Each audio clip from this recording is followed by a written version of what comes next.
When I was younger, I was told that to become rich, you need to surround yourself with high-value people. They all want to start a business, build 7 income streams, and buy some crypto. Everyone's always going to expensive parties in the context of networking, and conversation topics inevitably devolve into some form of revenue measuring contest with beer pong on the side. I'm honestly just fed up with this kind of culture, and nobody seems to acknowledge that there are much easier ways to become a millionaire, and that you are not a loser for wanting to live a low-stress lifestyle.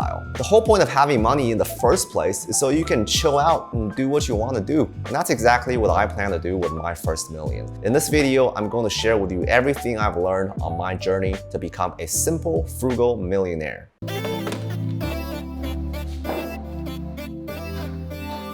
First things first, you only need a single source of income and the discipline to save and invest a small part of it. It doesn't matter where the money comes from. It could be from your job, your parents, your OnlyFans. The goal is to save $2,000 a month. If you plug this number into a simple savings calculator, it'll tell you exactly how long it will take you to accumulate $1 million.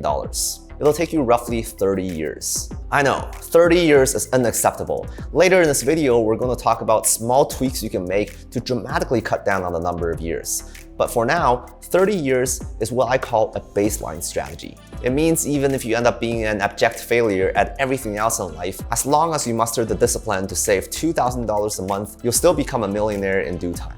I call this the 2K rule because 2,000 is a fairly achievable number. The average monthly income in the United States is around $6,000. So if you can live off of $4,000 a month, you're already golden. I know that still might sound like a lot of money, but I'm willing to bet this is something you can do, and it's much easier than trying to run your own business or become YouTube famous. So 30 years is far too long, and we can become a millionaire much faster if we turn up the interest rate.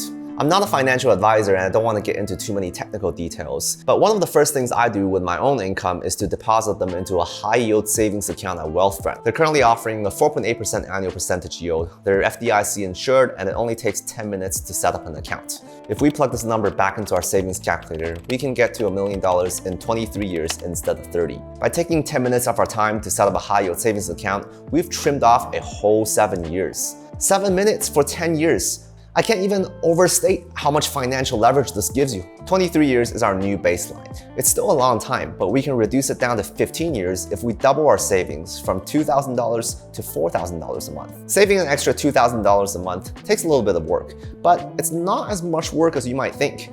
For example, if you live in a big city like I do, chances are your rent is probably your biggest expense. So if you just pack up and move to a smaller city, you might immediately achieve your new savings goal in a single swoop. I know that's very naive, there's a lot of reasons why you might not want to move, but what I'm trying to say is saving more money doesn't necessarily mean you have to make over your entire lifestyle. It could be as simple as making one change. This is what I call the replacement theory. Okay, so let's say that moving is out of the question. Look for your next biggest expense. If you're spending too much money eating out, replace it with cooking at home. If you're spending too much money on clothing, replace it with more shirtless time at the beach. If you're spending too much money on your girlfriend, replace the girlfriend. I mean, if you want to save more money, something has to give, but not everything. If you apply the replacement theory and make 1 or 2 changes to save an extra $2,000 a month, you're cutting down your time to millionaire from 23 years to 15 years. That's huge. That means if you were in your 20s right now, instead of being gray by the time you accumulate $1 million, you can be in your prime, and then you can go buy bottle service for all your young at heart friends at the nightclub. 15 years is still a long time, and a big part of the reason is that we've been investing our savings too conservatively as if we're already retired. When I said all my earnings are deposited into my high-yield savings account, they don't stay there forever. Most of it get reinvested into the stock market. Since 1957, the average annual return of the stock market index is around 11%. If we plug in 11% back into our calculator, we bring down our time to millionaire from 15 years to 11 years. Now we're talking. 11 years is like the amount of time for you to finish primary school and secondary school. That time will pass in the blink of an eye. The best part about all this, you can do this. You don't have to be an overachiever. I mean, you could if you want to, but we're just talking about saving $4,000 a month for 11 years. Go find some buddies and start an accountability group, and all of you will become millionaires. If 11 years still feels too long, this is where things get interesting. Everything we've talked about so far is about saving money. You set the money aside, money goes up over time. But if we want to become a millionaire even faster, we have to take some risks. The nature of risk-taking is that you might have to lose some money for a chance at greater rewards. And it's not just money you're risking. You might also be risking your relationships, your health, your soul, and even after doing all that, there's no guarantee you're going to become a millionaire any faster. But it means you do have a chance at it. And we're not just talking about 1 million anymore. You might even get to 5 million, 10 million. There are two types of risk you can take. The first type of risk is income risk. If you want to make $1 million faster, you need to massively increase your income so you can save more. Chances are this is not going to happen overnight unless you win a lottery ticket. You'll probably have to spend some money to retrain yourself for a different career, like a doctor, a lawyer, or an engineer. Or you might have to spend money to bootstrap your own business and work very long hours to try to keep it alive. The ideal situation is that you can do all of this without giving up your current job. This way, you can continue saving while you're building a new career. But then you're effectively working 2 jobs at once, and it's not fun. The second type of risk is investment risk. Instead of investing your savings in the stock market index, you invest it in a single stock. If you had invested your life savings in Bitcoin back in 2020, you could have become a multi-millionaire in 1 year. But if you had waited a year and invested the same amount in 2021, you would have lost most of your savings in 1 year. That's an extreme example, but taking on any form of extra investment risk means you might end up losing some of your savings, and you end up slowing down your timeline. Instead of becoming a millionaire in 11 years, you might push it back to 13 years or 15 years. It's not the end of the world, but you're trading a known formula for the great unknown.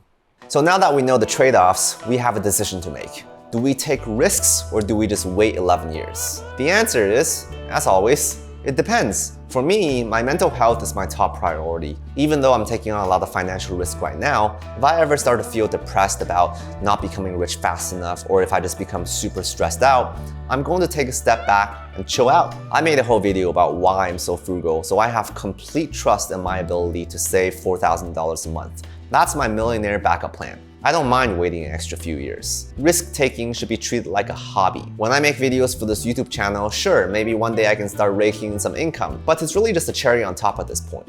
I enjoy making these videos for fun, and I hope you enjoy them too. So drop me a like if you're still here. When you finally get to $1 million, you have a choice. If you choose to live a frugal lifestyle, $1 million can generate you enough passive income such that you never have to work another day in your life. But if you want to live a more lavish lifestyle, you might have to keep working. Even so, it will still provide you with a very comfy cushion so you don't have to worry about running out of money anytime soon. And you should feel liberated to quit your job and pursue your passions, whether you're frugal or not.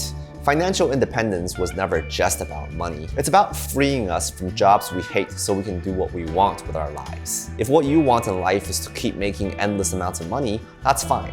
We all want what we want. I try not to judge, but know that your first million is a great milestone. It's a turning point that gives you a choice about what to pursue next. My name is Alan Z, Consumerist Monk. I make videos about minimalism, finance, and technology. I believe that money is a means to an end, and only when we find the end can we truly begin. And the question I might ask is, who are you? What is your purpose? And how can I help you achieve it? When we find the answers to those questions, the world becomes our oyster. I'll catch you soon.